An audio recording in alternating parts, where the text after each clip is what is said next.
नमस्कारम, मैं हूं योगी नित्य। मुझे उम्मीद है कि आप हमारे कार्यक्रमों को पसंद करते होंगे। आपको हर दिन कुछ ना कुछ हमारे जो ग्रंथों का ज्ञान है या जो हम मेरे अनुभवों का है या मैंने जो गुरुओं से कृपा जो मुझे प्राप्त हुई, जो कुछ भी मैं तिनका मात्र सीख पाया, मैं कोशिश कर रहा हूं आप तक पहुंचाने की। और आज हम वात पित्त कफ को थोड़ा और गहराई से समझ लेंगे ताकि आने वाले समय में हम अपना और अपने आसपास के लोगों का सही ढंग से उपचार कर सकें। मैं कोई दावा नहीं करता कि मैं सब चीजें जानता हूँ, लेकिन मैं जितना भी जानता हूँ, मुझे यही कहा मेरे गुरुओं ने कि अपने पास मत रखना, इसको औरों को बांटना, शेयर करना। आप भी ये सारा ज्ञान औरों से बांटिए, औरों को सिखाइए, और सिर्फ जानकारी की फॉर्म में नहीं, अपने जीवन में उतार कर, उसे अपना कर। तो आज मैं आपको बता दूं, वात पित्त कफ जिनको नहीं पता क्या है, वो हमारी पुरानी वीडियोस, इसी वीडियो के नीचे डिस्क्रिप्शन बॉक्स में उसका लिंक है, उसको आप ले सकते हैं। वीडियो के आखिर में भी सारी की सारी प्ले लिस्ट आपको दिखाई जाएगी, उस पर क्लिक करेंगे तो बारी बारी आप सारी वीडियोस को प्ले करके देख सकते हैं। फिलहाल हम बात करेंगे वात पित्त कफ के बारे में, कि इसका भी एक टाइम होता है। टाइम हालांकि ऋतुओं के हिसाब से भी होता है।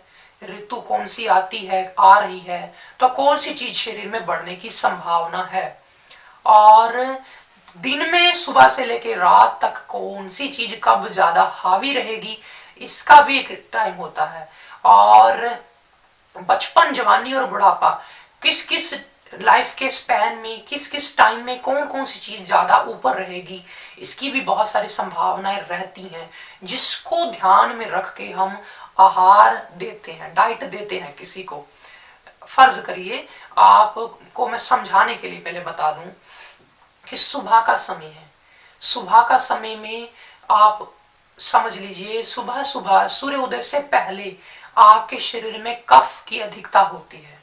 इसीलिए आप नोट करिए, छींकें सुबह आती हैं लोगों को, कई लोगों को, और सुबह उठ के खरखरी रहेगी, सुबह उठ करके नाक में खरखरी रहना, किसी किसी को छींके आना, किसी किसी को वजन बढ़ गया, सुबह पेट साफ ना होना। तो ये चीजें आप नोट करिए, जितनी भी आप नोट कर रहे हैं, ये सुबह सुबह जो समय है सुबह का, ये कफ का समय है। और जैसे ही सूर्य उदय हो जाता है या 10 बजने लगते हैं, थोड़ी गर्मी बढ़ती है वातावरण में, चाहे फिर वो सर्दी के दिन है या गर्मी के, लेकिन अगर गर्मी वातावरण दिन चढ़ता है, सूर्य ऊपर आता है, तो आपके शरीर में कफ की बजाय फिर पित्त का प्रकोप हो जाता है। तो पित्त यानी मैंने आपको बताया था अग्नि, अग्नि और जल मिलके पित्त बनता है।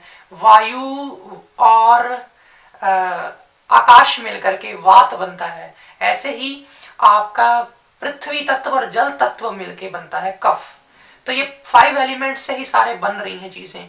तो आप नोट करिए, दोपहर के समय पित्त ज्यादा होता है, इसीलिए आपने नोट किया होगा जिन लोगों में नाश्ता लेट करने की आदत पड़ जाती है, वो फिर बॉडी में जब पित्त बढ़ने लगता है एक टाइम के बाद, 9-10 बजे के करीब करीब, तो फिर हार्ट बर्न होने लग जाता है। क्यों? क्योंकि पित्त आ गया, पित्त का टाइम आ गया। अब आपने पित्त को टाइम पर खाना नहीं दिया, शरीर को टाइम पर भोजन नहीं दिया, तो वो पित्त उछल के ऊपर आने लगा। टाइम था चीज का, आपने चीज टाइम पर ली नहीं, तो अब आपको वो नुकसान ऊपर उछल रही है। तो ये समझना है आपको, इसी के हिसाब से खाने की क्लॉक सेट करनी है, इसी के हिसाब से सोने की क्लॉक बनानी है। शरीर में बहुत कुछ है सीखने की लिमिट नहीं है। मैं आज तक सीख रहा हूँ, आप भी इस चीजों को सीखते जाइए। फिर जैसे ही शाम ढलती है, सूर्य अस्त को जाता है, फिर बॉडी में टाइम होता है वायु का, वात का। तो आपने नोट किया होगा, शाम होते ही दर्दें बढ़ जाती हैं कुछ लोगों को, शाम होने होने तक गैस शुरू हो जाती है, या कई लोग कहते हैं सब कुछ ठीक रहता है, लंच करके हटते हैं कि बस गैस बननी शुरू, और ये लक्षण है कि वायु का टाइम शुरू हो गया। अब इस टाइम पर कुछ कुछ चीजें ली जाती हैं, आपको बोलते हैं हम कई बार शाम को ये मत खाना, सुबह ये मत खाना। लोग कहते हैं ये क्या बला है, हमें मना ही करते रहते हो क्या खाना क्या नहीं खाना। हम करें तो करें क्या, करना कुछ नहीं है, समझ लेना है। थोड़े से आप ध्यान से अगर समझेंगे, मेरी सारी वीडियोस को आप ध्यान से देखना और इनको लिखने की कोशिश करना, फ्री टाइम में इसको थोड़ा आपस में रिलेट करना, समझ आएंगी, जरूर आएंगी। मैं कोशिश करता हूं कि पूरी डिटेल में थोड़ा थोड़ा खोल खोल के समझाऊं और उदाहरण देकर समझाऊं, ताकि आपको आसानी रहे।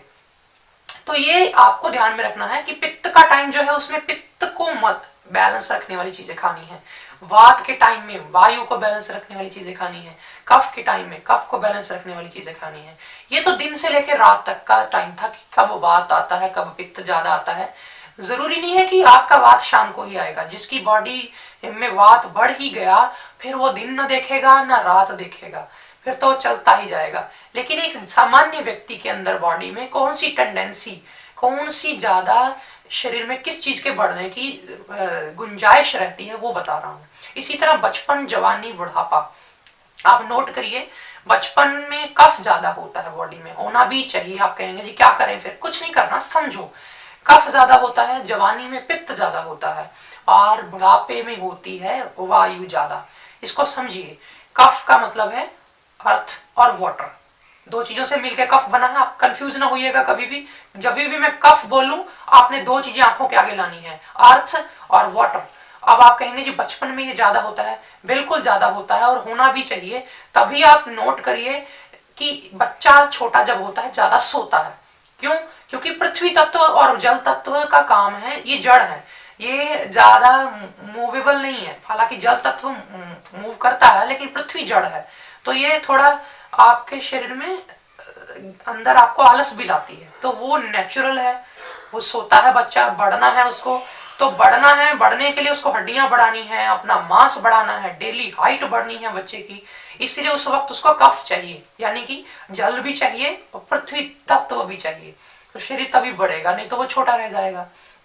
दूसरी बात, जैसे ही वो बड़ा होता है, थोड़ा युवान होता है, हार्मोन्स का चेंज होता है जिस समय, तो हार्मोन्स को, ये हार्मोन्स होते हैं ये भड़कीले होते हैं थोड़े, आपने सबको पता है, अट्रैक्शन है इसमें, हर चीज है, तो ये भड़कीले हैं। ये भड़कीलापन कब आएगा? जब आपकी बॉडी में पित्त का टाइम शुरू होगा, यानी पित्त को थोड़ा आगे रखना पड़ता है, शरीर अपने आप रखता है, आपको रखना नहीं पड़ता। तो वो पित्त आगे जब चल लग जाता है, गर्मी यानी शरीर में हीट, जिसको आप कह सकते हैं जल और अग्नि दोनों मिलकर पित्त बनाते हैं। मैं बार बार बोलता हूं क्योंकि बार बार आप बोलूंगा, बार बार दिमाग में आएगा, बार बार याद होगा, बार बार रिवाइज होगा, और अच्छा है आपके लिए। नहीं तो ये भूल जाएगा, किसी कोने में पड़ा रह जाएगा। तो आपको वो पित्त का समय शुरू होते ही, तभी कहते हैं कि बॉडी थोड़ी एग्रेसिव, युवा यंगस्टर्स हमेशा थोड़े एम्बिशियस होते हैं, एग्रेसिव होते हैं, उनको कुछ करना होता है और वो जोशीले होते हैं, इसी पित्त की वजह से। अगर पित्त आपका आगे नहीं लगेगा, थोड़ा डोमिनेट नहीं होगा, थोड़ा लीड नहीं करेगा, तो वो युवान आलसी होंगे, वो प्रमादी होंगे, वो लेथार्जिक होंगे। इसलिए ये पित्त का टाइम है, ये इस समय रहना ही होता है पित्त को थोड़ा आगे।